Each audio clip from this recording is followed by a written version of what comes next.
Most people think growing means adding more.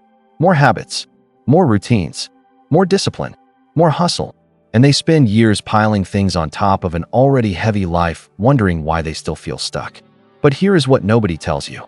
The reason most people stay stuck is not what they are failing to add. It is what they are refusing to let go of. Growth is not always about building more. Sometimes it is about carrying less.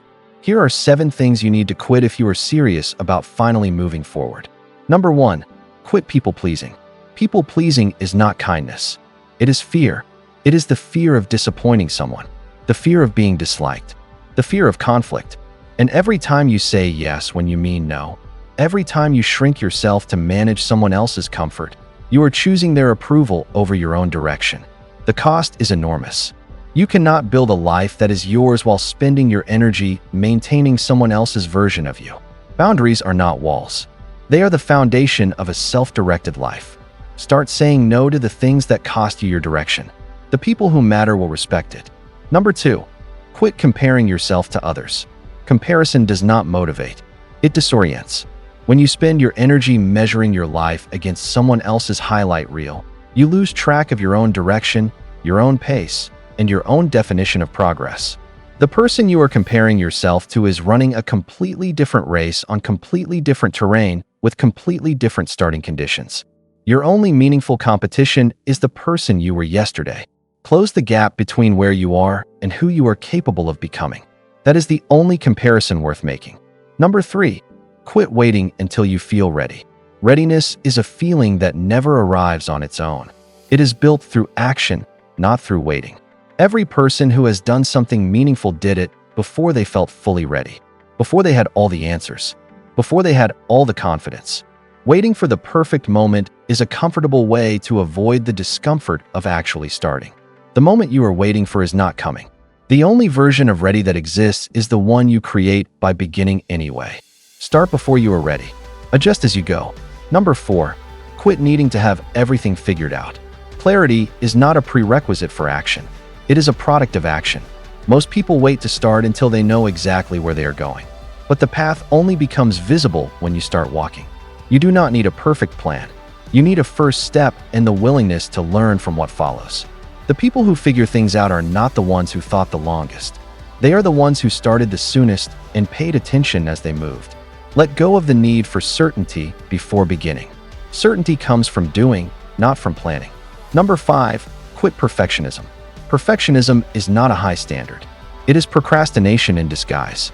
It is the story you tell yourself that says this is not ready yet. I need more time. It has to be better before anyone sees it. And while you are polishing something to perfection, someone else is shipping something imperfect and building momentum. Done is almost always better than perfect. The first version of anything is supposed to be rough. Progress comes from iteration, not from waiting until every detail is flawless. Put it out. Learn. Improve. Ship the next version. Repeat. Number 6. Quit surrounding yourself with people who do not challenge you. You are the average of the 5 people you spend the most time with. This is not a motivational quote. It is a description of how human beings actually work. Your environment shapes your standards, your beliefs about what is possible, and your daily behavior more powerfully than any book or habit or morning routine. If the people around you are comfortable with staying still, you will find it very difficult to move. Find people who are building something, growing something, working towards something. Their energy is contagious. And so is the comfort of people who have stopped trying. Number 7. Quit talking about your goals more than working on them. Research shows that telling people about your goals creates a false sense of progress. The social reward of sharing, the validation, the encouragement, the acknowledgement, gives your brain a hit of the same satisfaction it was supposed to get from actually achieving the goal. And so you talk about it instead of doing it. Share your progress, not your plans.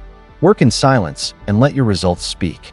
The most dangerous version of a goal is one that has been announced so many times it feels almost real, even though nothing has actually moved. Here is the final thoughts. 7 things. Quit people-pleasing. Quit comparison. Quit waiting to feel ready. Quit needing certainty. Quit perfectionism. Quit the wrong environment. Quit announcing instead of doing. You do not need to do more to grow. You need to carry less. Drop one of these today, just one, and notice how much lighter the path forward feels when you are no longer dragging the weight that was keeping you exactly where you were. If this video gave you something real, hit that like button and drop a comment telling me which one you are quitting first. Subscribe for more content that helps you build a life worth living. This is your time. Let's start from low.